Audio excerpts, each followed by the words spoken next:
आइए अब हम चलते हैं नारद जी और युधिष्ठिर जी के पास। सुखदेव जी कहते हैं कि नारद जी और युधिष्ठिर के बीच धर्म की चर्चा हो रही है। युधिष्ठिर जी पूछते हैं नारद जी से, मुझे धर्म के बारे में बताइए, धर्म क्या है, धर्म के लक्षण क्या है। कई बार हम धर्म को अलग ही दिशा में लेकर चले जाते हैं। तो धर्म क्या है? नारद जी ने कहा धर्म के 30 लक्षण हैं। कितने लक्षण हैं? लेकिन मैं आपको 5 बताता हूं जो सबसे महत्वपूर्ण है, जो रोज के कार्यों में आपकी मदद करेंगे। तो 5 लक्षण। पहला लक्षण है सत्य। सत्य की राह कभी नहीं छोड़नी चाहिए।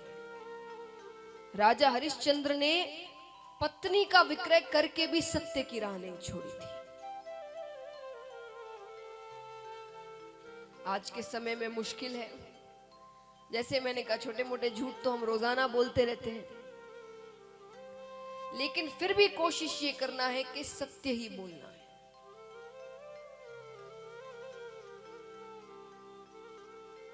जब जब हो सके, जितना हो सके सत्य बोलो, सच बोलो। ये धर्म के लक्षण हैं जिससे हम धर्म को जीवित रख सकते हैं। सिर्फ 5 साधारण से लक्षण है महाराज, जो हम आसानी से कर सकते हैं। इसीलिए नारद जी ने भी युधिष्ठिर जी को पूरे 30 लक्षण नहीं बताए कि शायद वो उतने कर ना पाए, पर 5 ऐसे हैं जो हम सब आसानी से कर सकते हैं। तो पहला है सत्य, दूसरा है दया। दया मन में होगी तो इंसानियत मन में रहे, दया नहीं होगी तो इंसानियत खत्म हो जाएगी। जैसे मैंने कहा, हमारे अंदर दया नहीं बची। सामने सामने गलत कार्य होते हैं, हम मुंह फेर कर चले जाते हैं क्योंकि दया नहीं रही। दया की भावना रखनी है। कुछ गलत हो तो उसे रोकना है।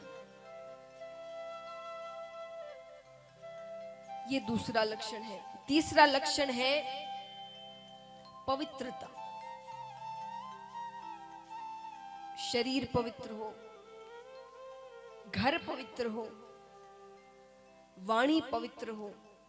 किसी को कुछ कहने से पहले 100 बार सोचे, 100 बार सोचे कि जो आप कहने जा रहे हैं वही बात अगर आपको कोई कहे तो आपको कैसा लगे, ये सोचकर बोले।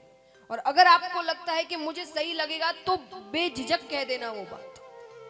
लेकिन अगर वो आपको बात अच्छी नहीं लगे तो दूसरे को कभी मत कहना। कहने के बाद माफी मांगे तो सामने वाला तो माफ करेगा ही, पर वो जो घाव रह जाता है वो कभी भरता नहीं। कहते हैं ना, तलवार, जितने भी हथियार होते हैं उन सबसे ज्यादा तीखी जबान होती है। वो जो घाव देती है वो तलवार भी नहीं देती।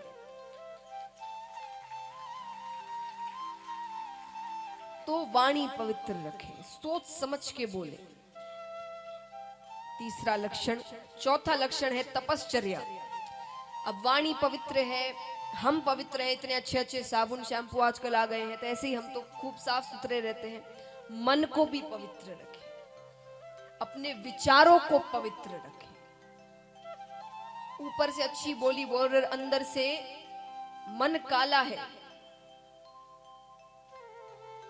तो कोई फायदा नहीं।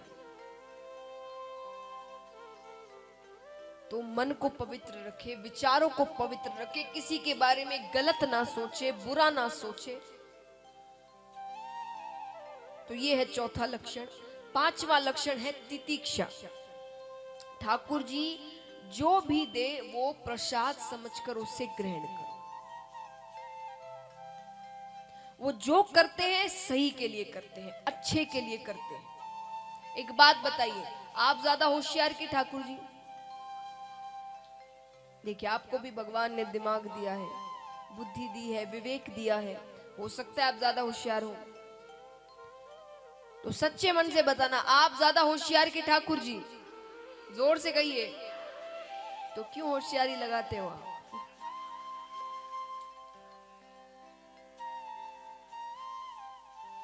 भगवान जो जीवन में देते हैं वो दुख हो सुख हो कोई भी परिस्थिति हो उसे प्रसाद समझकर ग्रहण करो। आज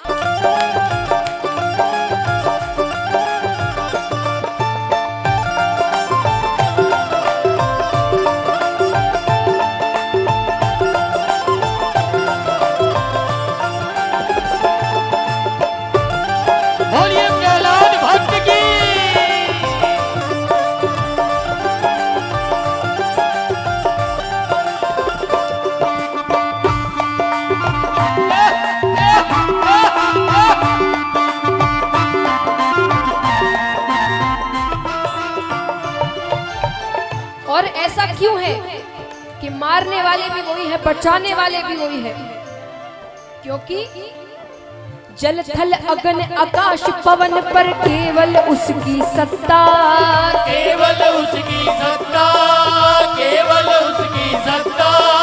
जल थल अगन आकाश पवन पर केवल उसकी सत्ता, केवल उसकी सत्ता, केवल उसकी सत्ता। प्रभु इच्छा के बिना यहाँ पर हिल न सके कोई पत्ता, हिल न सके कोई पत्ता, हिल न सके कोई पत्ता। उसी का सोचा यहाँ पे होता, उसी का सोचा यहाँ पे होता, उसकी शक्ति महान। मारने वाला है भगवान, बचाने वाला है भगवान। मारने वाला है भगवान, बचाने वाला। मारने वाला है भगवान, बचाने वाला है भगवान। मारने वाला है भगवान, बचाने वाला है